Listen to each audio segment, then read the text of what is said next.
kwa mahsusi kabisa nampongeza mwanariadha Alphonce Felix Simbu kwa kushinda medali ya dhahabu ya Tokyo Marathon 2025 akiwa Mtanzania wa kwanza kutwaa dhahabu ya kimataifa. Huyu ni Alphonce Felix Simbu, bingwa wa dunia anayeshikilia medali ya dhahabu ya mashindano ya dunia kwa kushika nafasi ya kwanza katika mbio za kilomita 42 akimaliza kwa muda wa saa 2 dakika 9 na sekunde 48. Simbu si kwamba tu ametoa medali ya dhahabu, bali pia amevunja rekodi yake yeye mwenyewe aliyoiweka nchini Brazil, ambapo alishika nafasi ya 5 kwenye mbio za Olympic mwaka 2016 kwa kutumia muda wa saa 2 dakika 11 na sekunde 15. Unajua watu wasipofanya vizuri mtakuwa wanyonge. Lakini sasa hivi ukiona wenzenu wanafanya vizuri na kuweka historia kupata medali namna hii, hata walioko huku nyuma wasema hapana, na mimi nitafanya kama hawa wanaofanya. Kwa hiyo hii imetia chachu sana, na ninaamini kwamba vijana wataendelea kujituma, wataendelea kuwa na nidhamu na kutamani kuwa wachezaji wakubwa wa kimataifa. Ni mara chache sana kumuona mwanamichezo yeyote kufanya vizuri kwa muda mrefu, yani kuwa bora duniani kwa muda wa miaka 10 hadi zaidi. Lakini kwa Simbu imekuwa rahisi tu. Na si yeye tu. Wapo waliong'ara kwenye riadha na kuipeperusha vyema bendera ya Tanzania duniani miaka hiyo. Je, ni mashindano gani ambayo yalianza kuibua vipaji vyao ili taifa liwekeze kwenye mashindano hayo na kuzidi kuongeza wanamichezo wengi zaidi watakaozidi kuleta medali za dhahabu nchini kama anavyofanya sasa Alphonce Felix Simbu? Tukashiriki mashindano majeshi, tukaonekana, na bahati nzuri mimi kwa mara yangu ya kwanza ndio nikawa wa kwanza kwenye mita 1500.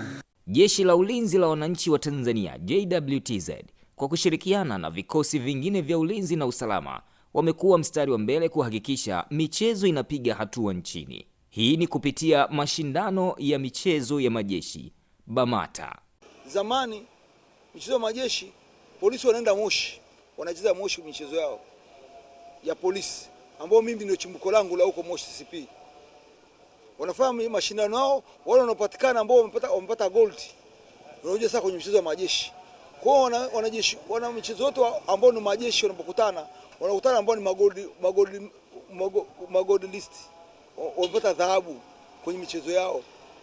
Magereza wamepata madhahabu. Maru anakuja, ana marehemu Shabani anakuja, yeye tayari ni gold medalist wa michezo ya magereza ambao ilifanyika. Georgiano anakuja, ni michezo ya majeshi ambao ilifanyika, ni gold medalist. Koba Kimanga anakuja, michezo ya polisi yeye ni gold medalist. Rashid Matumla anakuja, yeye ni gold medalist wa michezo ya majeshi ambao ilifanyika kabla ya kukutana na hii ya majeshi ya jumla. Kwa hiyo michezo inatusaidia sana sababu unakutana na watu ambao tayari ni gold medalist na wameshafanya mazoezi ya kutosha, wamechukua medali kwenye upande wa michezo ya majeshi yao. Kwa hiyo pale unapata timu ambayo ni bora na timu ambayo ni nzuri.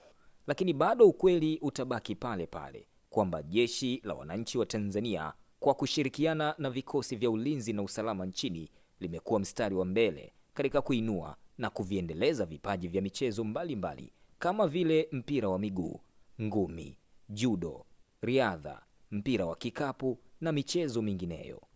Miongoni mwa mifano mizuri ni uwepo wa jina la mwanariadha mkongwe Philbert Bayi na Juma Ikangaa, ambao hawa waliweka rekodi kubwa duniani katika mashindano ya riadha kimataifa.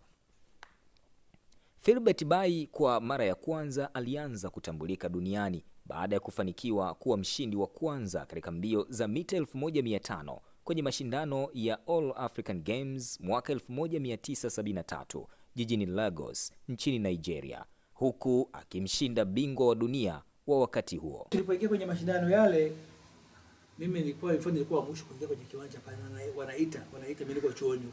Yaani napata ile competition fever. Naona. Nikasema nikatoka pale, kama utafanikiwa kuona zile tapes basi mtaonyesha, lakini nilipoingia pale mimi ilipoanza tu ile bunduki ile nikaondoka moja kwa moja. Ya kwa sababu ilikuwa sina cha kupoteza. Kitakalo tokea litokee mbele kule.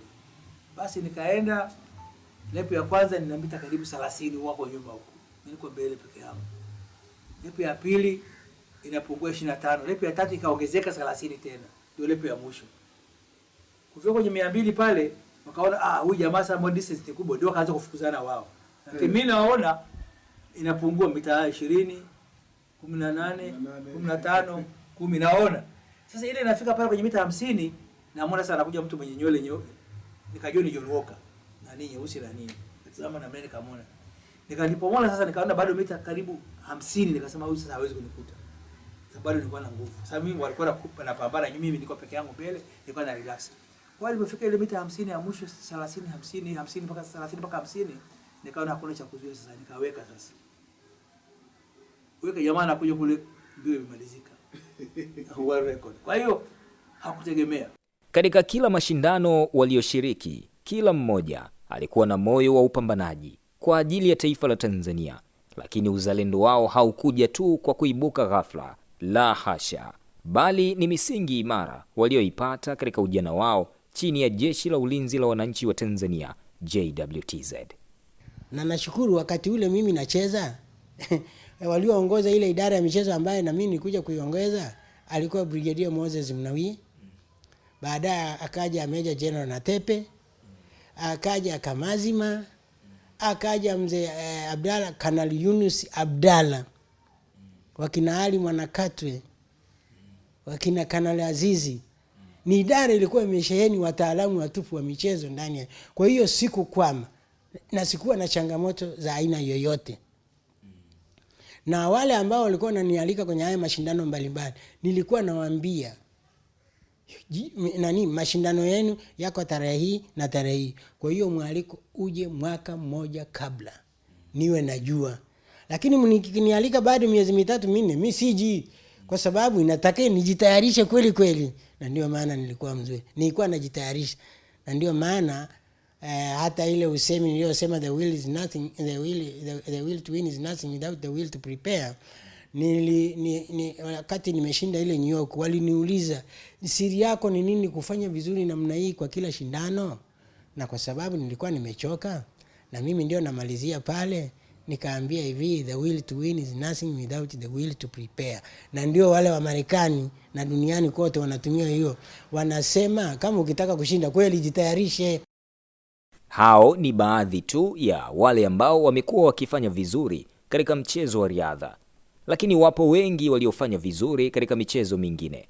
Mwaka 91 nikashiriki mashindano ya klabu bingwa ya taifa, nikabahatika nikachukua ubingwa wa taifa. Ndo majeshi mbalimbali yakaanza kunihitaji, majeshi mbalimbali yakaanza kunihitaji, immigration, polisi, magereza, wapi. Lakini mimi kwa upande wangu nikaangukia polisi. Ndo mpaka leo naona niko polisi. Kuanzia mwaka 91 huo nikashiriki mashindano mengi tu. Majeshi, mashindano na majeshi, klabu bingwa. Na yote nilikuwa champion. Mara mwisho kabisa kushiriki majeshi ilikuwa ni mwaka 2002 kama sikosei.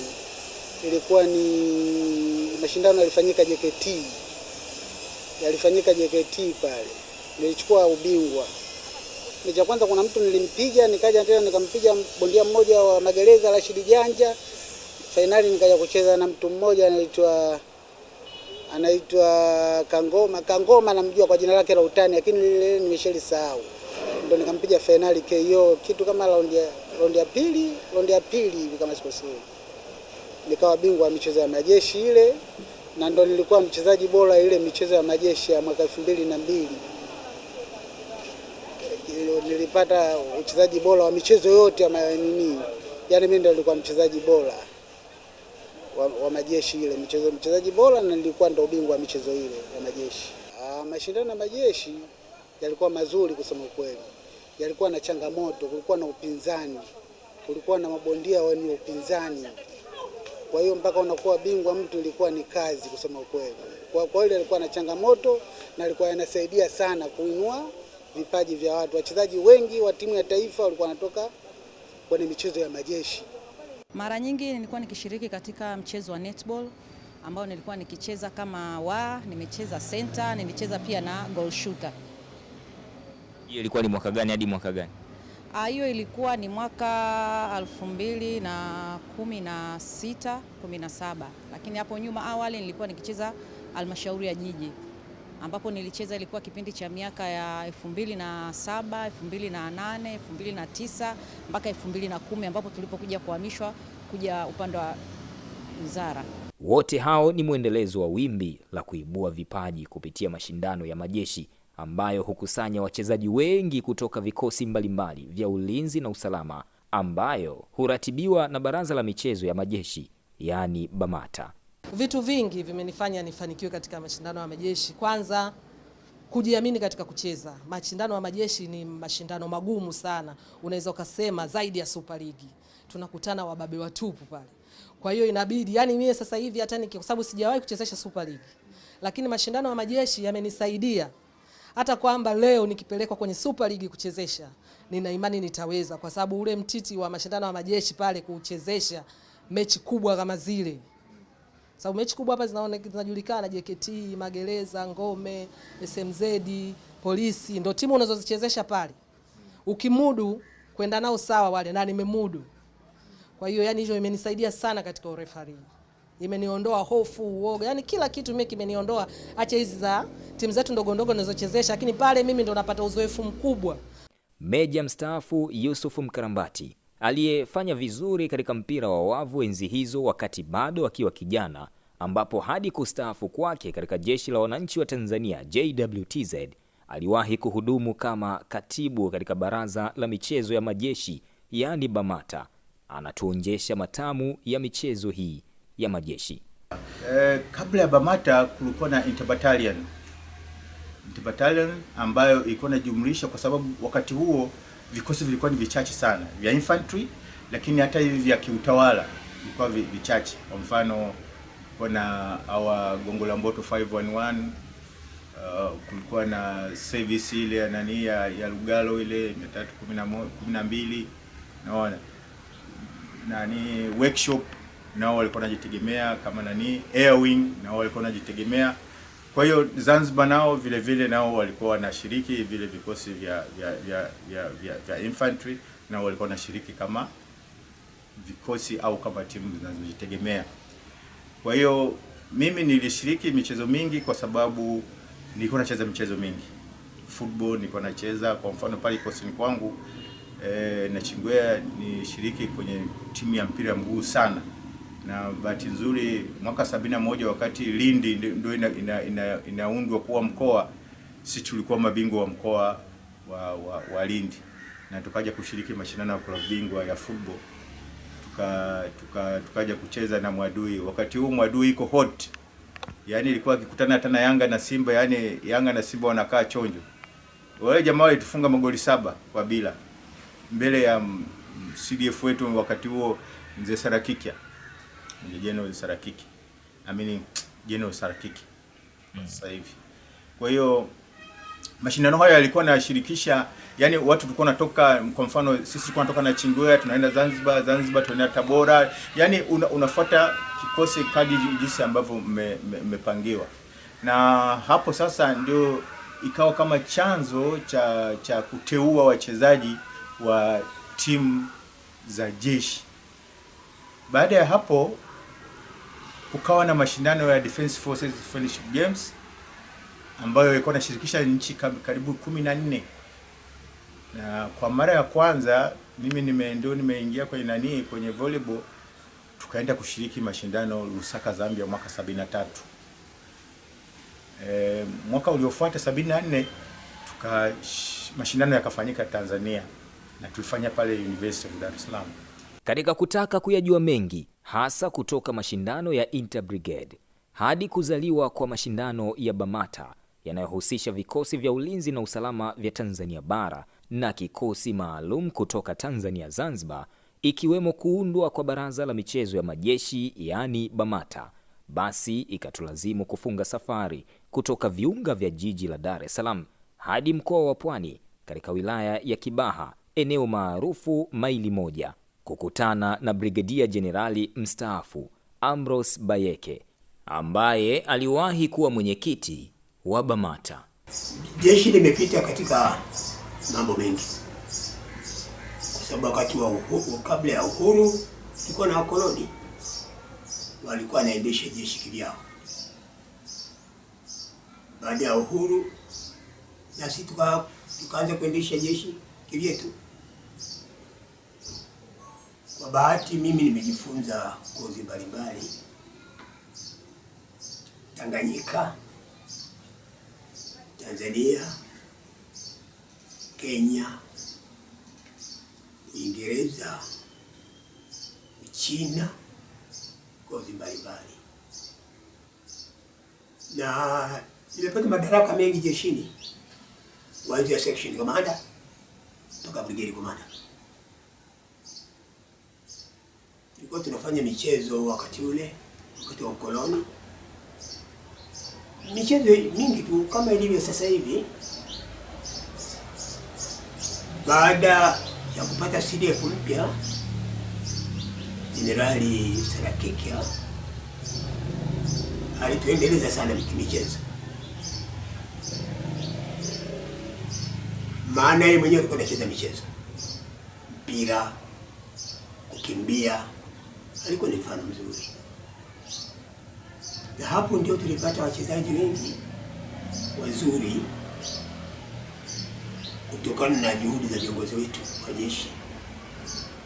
Akina Ikanga tulipata wakati huo, akina Philbert Bayi, akina marehemu Titus Simba ile Wangumi na wengineo.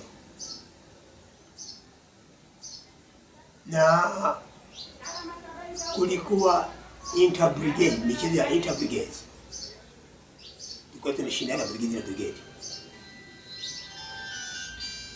Kwa mfano, brigade ya Mashariki, brigade ya Kusini, Tembo, brigade ya Kaskazini na brigade ya Zanzibar. Tulikuwa tunashindana. Baadaye naona viongozi wetu wa majeshi mengine walikubaliana tuanzishe BAMATA. Kwa ile interbrigade ikavunjika, tukawa tunacheza michezo polisi, magereza. Naona ilikuwa ni makubaliano ya viongozi wetu. Ni vizuri kwa sababu msingi wa ulinzi wa nchi hii ni wetu wote. Tanzania pia ni taifa lenye malengo ya kujitangaza zaidi kiutalii duniani. Bado taifa hili linahitaji medali nyingi zaidi za dhahabu.